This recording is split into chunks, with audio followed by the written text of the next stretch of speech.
Descubre qué hay detrás de tu forma de comer y atrévete a vivir la vida que se te antoja. Esto es ¿De qué tiene hambre tu vida? Con Ana Arismendi.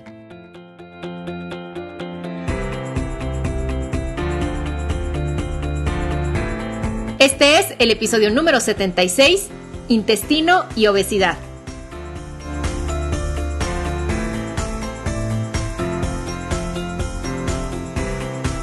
Hola, qué gusto me da darles la bienvenida a un episodio más de qué tiene hambre tu vida, un podcast en el que hablamos sobre cómo se relacionan la psicología y la alimentación.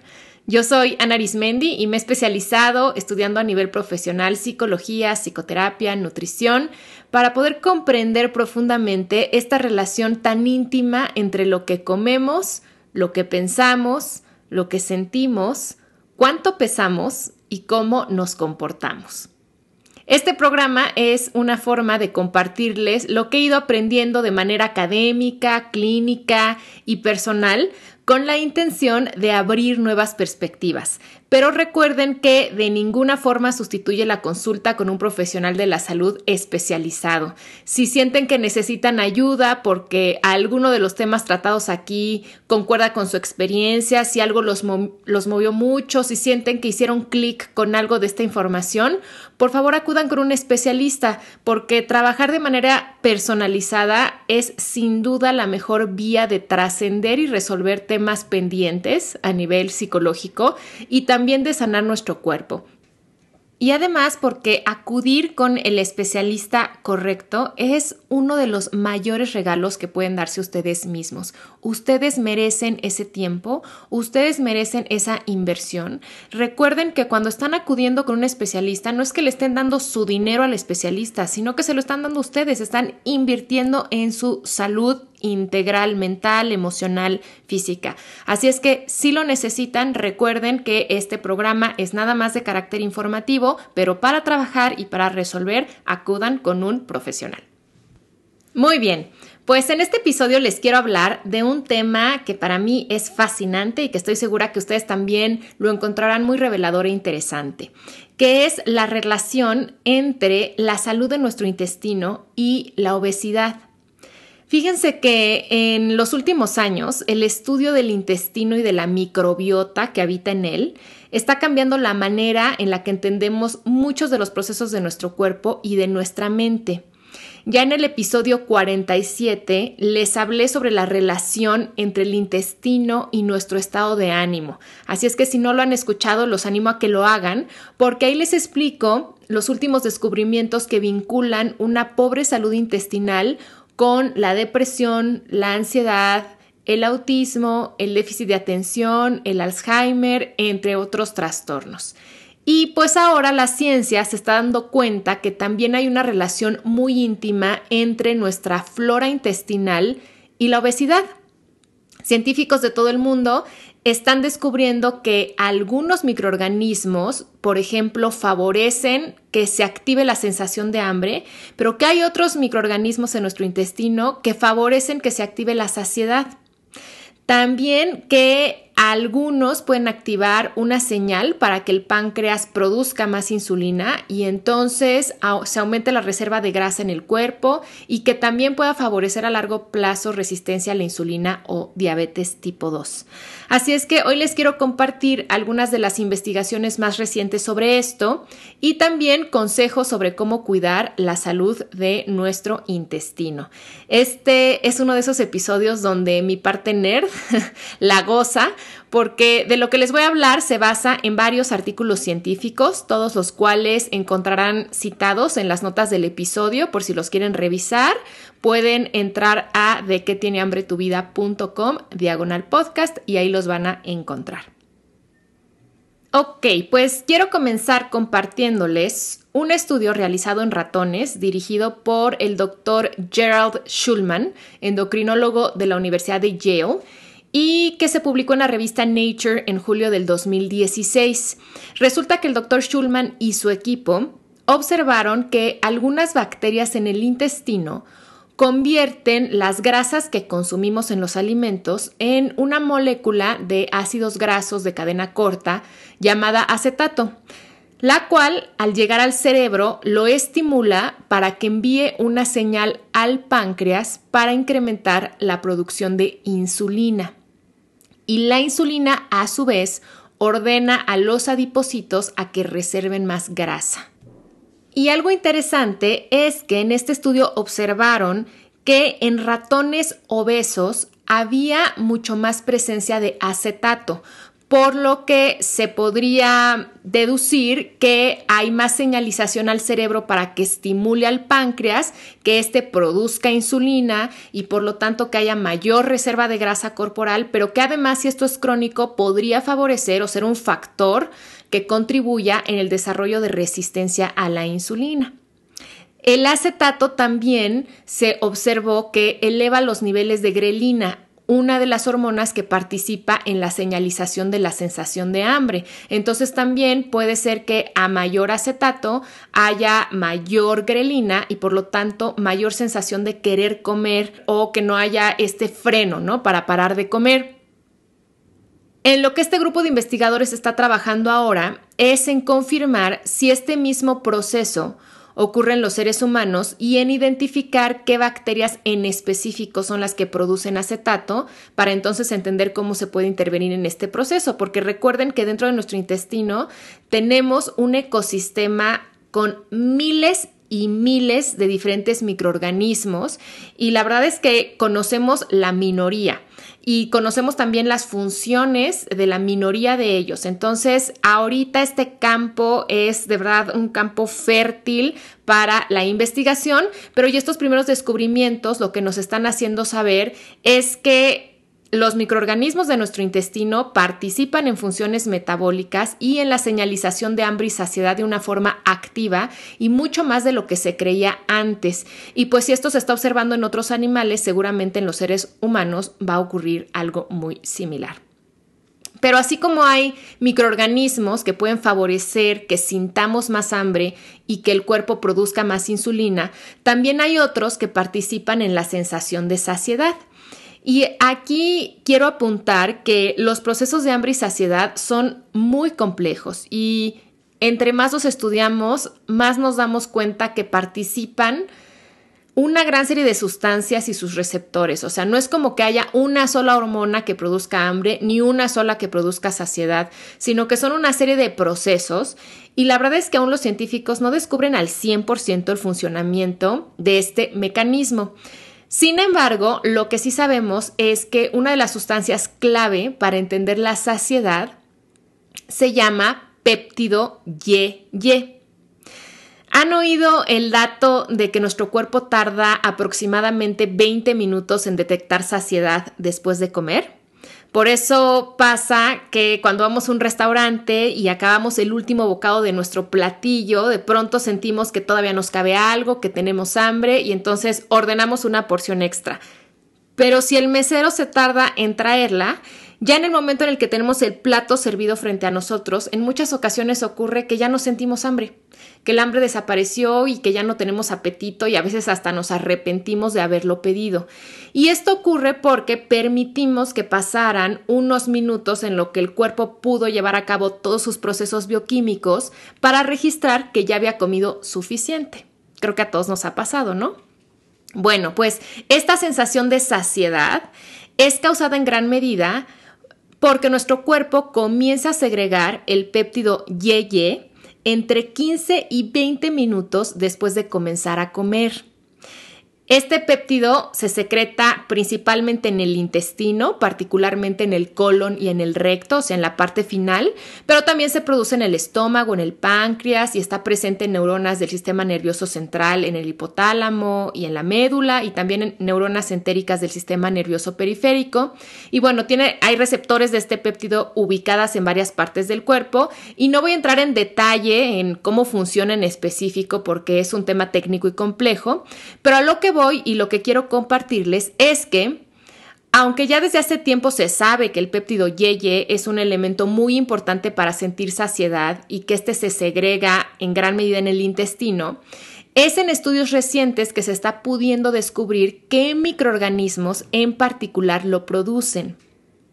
En un estudio en ratones publicado en noviembre del 2015 en el Journal of Cell Metabolism, dirigido por el doctor Sergei Fetisov, se encontró que poblaciones de la bacteria E. coli K12 comenzaban a crecer al recibir nutrientes de la comida, pero que a los 20 minutos paraban su crecimiento y en ese momento comenzaban a producir proteínas como la CLPB, las cuales activan la segregación del péptido YY y estimula a las células nerviosas que disminuyen la sensación de hambre. En este estudio se observó que al inyectar bacterias E. coli K12 en su estado de no crecimiento a ratones, estos comían menos y tenían mayores niveles de proteína CLPB en sus intestinos comparado con aquellos ratones a los que no se les inyectaba la bacteria. También se observó en este estudio que la proporción de E. coli K12 en ratones obesos era considerablemente menor que en la de ratones con peso normal. Entonces, lo que nos quiere decir este estudio es que el tipo de microorganismos que tengamos en nuestro intestino puede determinar que sintamos más hambre y entonces comamos en exceso, o que al contrario, que podamos identificar mucho más la saciedad y podamos parar cuando hemos tenido suficiente. Y también esto puede explicar cómo, en parte, no es que la persona obesa no tenga disciplina o se deje llevar por esta parte de compulsión, que digo, sí puede haber ese caso, pero es que también lo que ocurre es que dentro de su propio cuerpo le faltan estos microorganismos que meten el freno de la saciedad, por ejemplo, o tiene un exceso de los microorganismos que favorecen que haya más insulina corriendo por la sangre o que haya mucha más de las hormonas que generan la sensación de hambre. Entonces, esto también es muy interesante poder entender cuáles son las raíces fisiológicas que pueden estar impulsando a una persona a no poder detectar correctamente cuándo parar de comer. En otro estudio del Dr. Krauss, publicado en junio de 2016 en la revista Nature, se observó que al hacer un trasplante fecal de ratones obesos a ratones con peso normal, estos últimos aumentaban de peso. Y lo opuesto también ocurrió. Al trasplantar heces de ratones con peso normal a ratones obesos, estos últimos disminuyeron de peso. Esto me parece muy interesante y fascinante porque demuestra cómo sí la microbiota juega un papel en la regulación energética y en la regulación de nuestro peso. En otro estudio, ahora sí hecho en seres humanos y publicado en el Journal of Genome Biology en septiembre de 2016, la doctora Michelle Beaumont, investigadora del Departamento de Estudios en Gemelos del King's College en Londres, analizó junto con su equipo muestras fecales de más de 1,300 gemelos en conjunto con sus medidas de grasa visceral. Aquí nada más les explico rápidamente que la grasa visceral es la que se acumula alrededor y entre los órganos de nuestro cuerpo y es mucho más activa metabólicamente hablando y por lo tanto potencialmente más peligrosa o de más riesgo para desarrollar alguna enfermedad, a diferencia del otro tipo de grasa que es la grasa subcutánea, que es la que se acumula debajo de la piel y es la que causa las llantitas, la papada, los cachetes, etc. Entonces, en este estudio, la doctora Beaumont estudió las medidas de grasa visceral en 1,300 gemelos junto con sus muestras fecales y lo que encontró es que a mayor diversidad de microorganismos en la microbiota, menor era la cantidad de grasa visceral en los sujetos. En otros estudios también se ha descrito ya cómo algunos microorganismos en específico se encuentran en mayor proporción en personas obesas con respecto a personas en peso normal. Y también se ha identificado que algunos microorganismos en particular se encuentran en mayor cantidad, por ejemplo, en personas diagnosticadas con anorexia nervosa versus en otras personas que no tienen ningún trastorno de la conducta alimentaria. Entonces, estamos viendo nuevamente cómo sí hay diferencias entre la microbiota de una persona en peso normal versus la microbiota de una persona con sobrepeso, con obesidad. Incluso también con personas con trastornos de la conducta alimentaria hay diferencias. Lo que aún todavía no se sabe es el problema como huevo y gallina.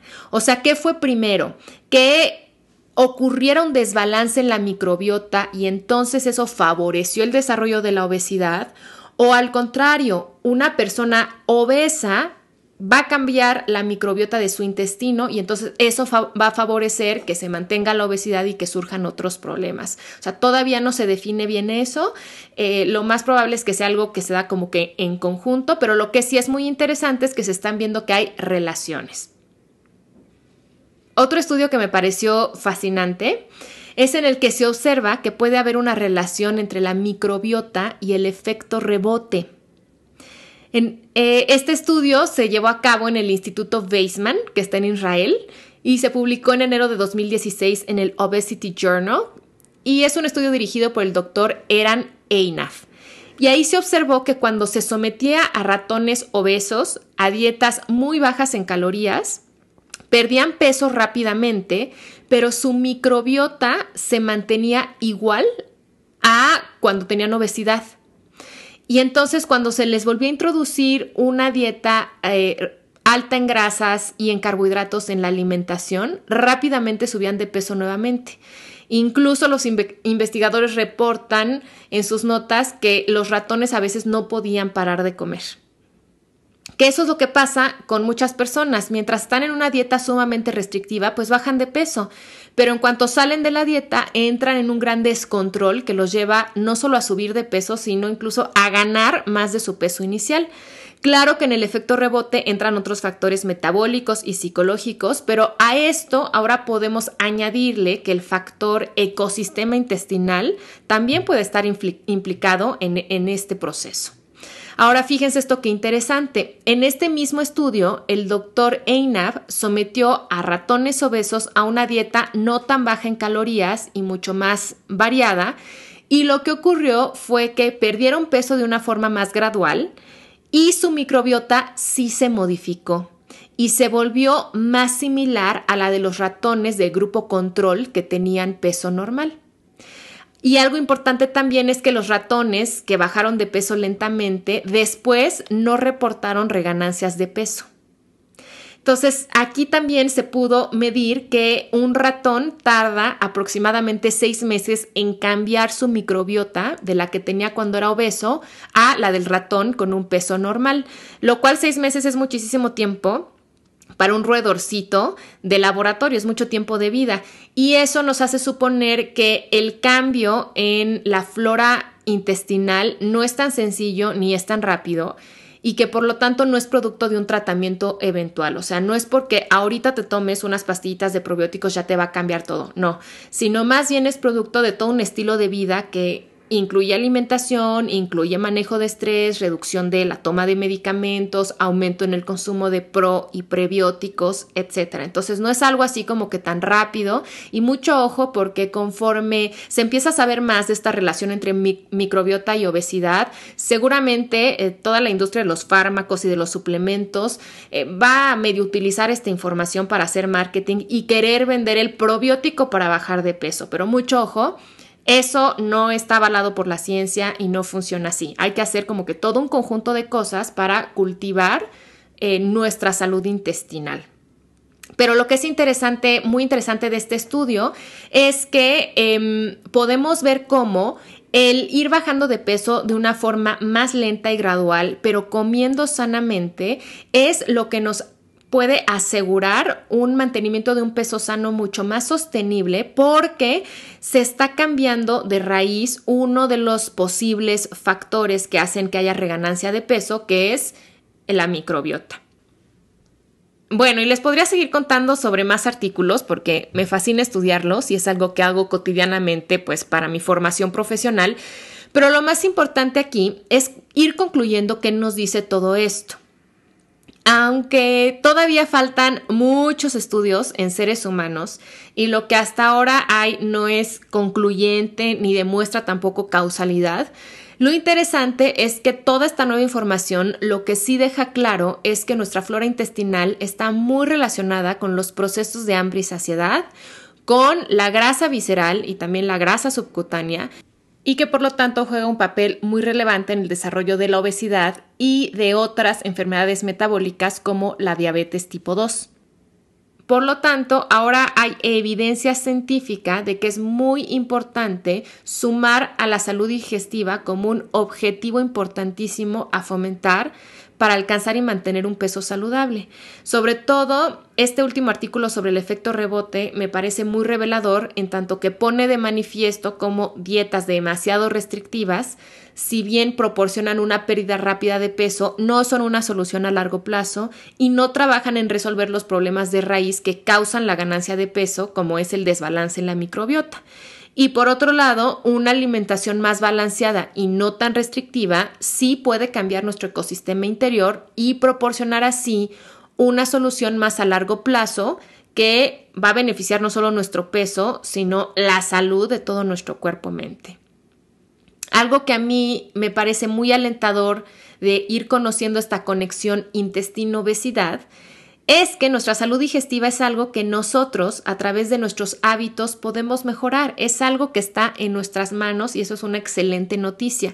Yo en lo particular les comparto que ya desde hace varios años incluyo en mis protocolos nutricionales muchos tratamientos para la salud digestiva y he visto cambios sorprendentes en mis pacientes, no solo en su peso, sino también en su salud mental, en su sistema inmune, en su piel y en su nivel de energía. Así es que definitivamente cuidar a esos bichitos que viven en conjunto con nosotros es definitivamente clave para nuestra salud. Por eso les voy a compartir recomendaciones para mantener una microbiota súper saludable. La primera es que coman alimentos fermentados naturales todos los días. Se ha estudiado cómo en muchas culturas ancestrales parte de la comida tradicional son fermentados. Se fermentan granos, se fermentan vegetales, se fermentan frutas, o sea, es parte de lo que se consume cotidianamente y eso seguramente es parte de esa intuición, ¿no?, milenaria de que ayudan a mantenernos sanos. Entonces hay que incluir alimentos fermentados todos los días como un hábito y nada de esos yogures comerciales porque están llenos de azúcar y causan más daño que beneficio, sino me refiero, por ejemplo, a yogurt, pero yogurt hecho en casa con leche orgánica o que ustedes se aseguren que es un yogurt al que no le agregan azúcar. Kefir también, que es un fermentado que se puede hacer a partir de lácteos o de agua. En México los conocemos como búlgaros.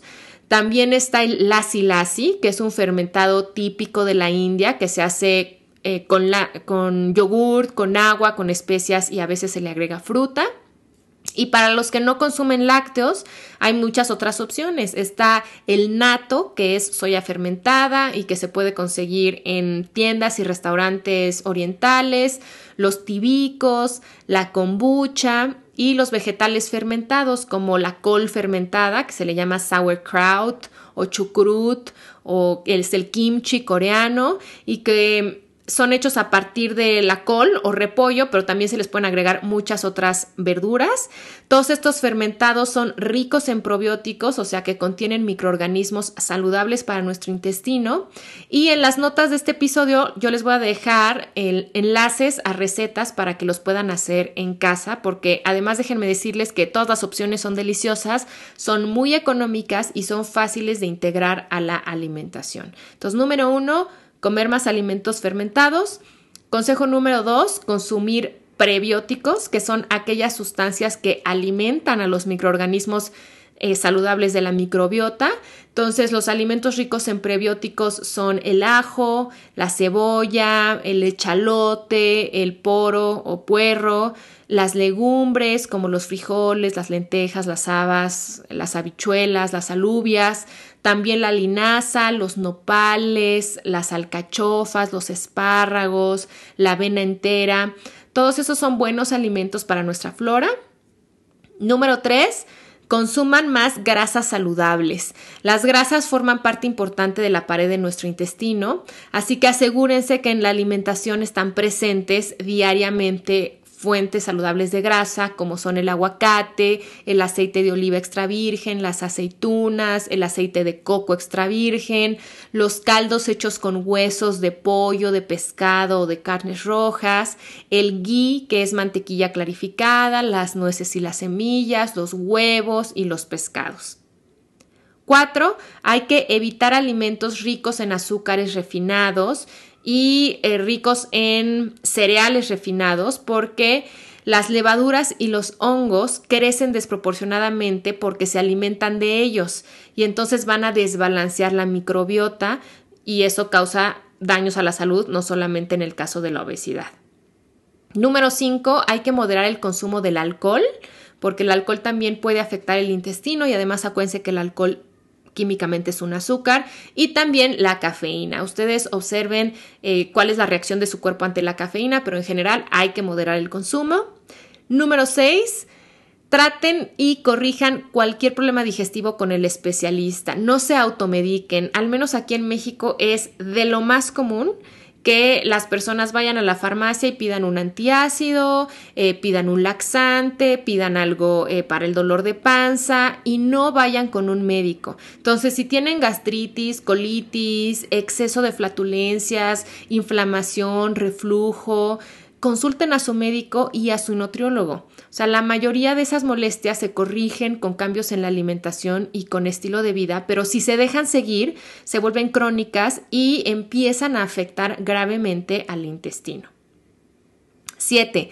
Siguiendo un poco con la anterior, si en particular se sienten inflamados todo el tiempo, es muy probable que tengan alguna sensibilidad alimenticia y o que deban disminuir el consumo de alimentos ricos en fibra e hidratos de carbono, porque puede ser que le esté costando mucho trabajo a su intestino digerirlos y por eso hay exceso de gases y se inflaman.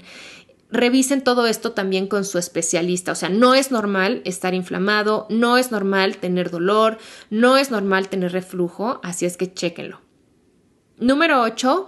Muévanse. El intestino, para funcionar bien, tiene que estar en movimiento. Entonces, la vida sedentaria no ayuda a que funcione correctamente. Entonces, actívense a lo largo del día. 9. Muy importante, aprender a relajarse y a reducir el estrés, porque algo que hace la respuesta de estrés en nuestro cuerpo es que paraliza el movimiento de nuestros intestinos, y nuestros intestinos, para digerir correctamente y para desechar lo que no nos sirve, tienen que estar moviéndose. Entonces, si estamos muy estresados, es muy común que empiece a haber problemas con la motilidad intestinal. Entonces, hay que aprender a relajarnos a través de ejercicio, a través de meditación, a través de tener un hobby placentero, a través de aprender a respirar. Hay muchísimas técnicas para aprender a relajarnos. Número 10. Importante que si es necesario tomen un complemento de probióticos de alta calidad, y para ello yo sí les sugiero que también lo consulten con un especialista para que les haga las recomendaciones más adecuadas de acuerdo a su circunstancia, y también porque hay muchísimas marcas en el mercado y no todas tienen la misma calidad. Y consejo número 11, eviten la toma de antibióticos a menos que sea absolutamente necesario. Bueno, qué bueno que existen, ¿no? Pero son para casos necesarios. Y si los toman inmediatamente después de su tratamiento, consuman más carga de alimentos fermentados e incluso tal vez sea necesario un complemento de probióticos, nada más para ayudar a su microbiota que se regularice. Pero, por ejemplo, aquí en México también es muy común que haya automedicación de antibióticos. O sea, muchas personas dicen, ay, ya me está dando tos y me sobraron antibióticos de la vez pasada que me dio, pues me los voy a tomar, ¿no? Y eso la verdad es que no es sano ni para nuestro intestino ni en general para nuestra salud. Entonces hay que evitarlo lo más posible. Bueno, pues espero que este episodio les haya parecido interesante y les brinde una clave más para comprender la importancia de cultivar una salud digestiva para mantener un peso saludable. Antes de despedirme, quiero invitarlos a que apoyen este podcast suscribiéndose desde alguna aplicación, ya sea en iTunes, en la aplicación podcast, en el caso de iOS, o en las aplicaciones Stitcher o iVoox, en el caso de Android. Todas esas aplicaciones son gratuitas para que ustedes las descarguen. Ahí pueden buscar con mi nombre o con el título este programa y suscribirse. De esa forma van a recibir semana a semana el episodio nuevo.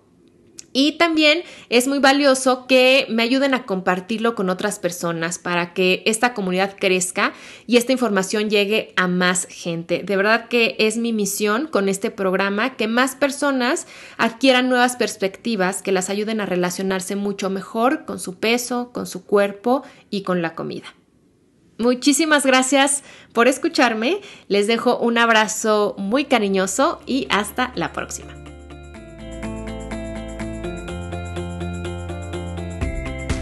Esto fue ¿De qué tiene hambre tu vida? Con Ana Arizmendi. Para más información visita www.dequetienehambretuvida.com.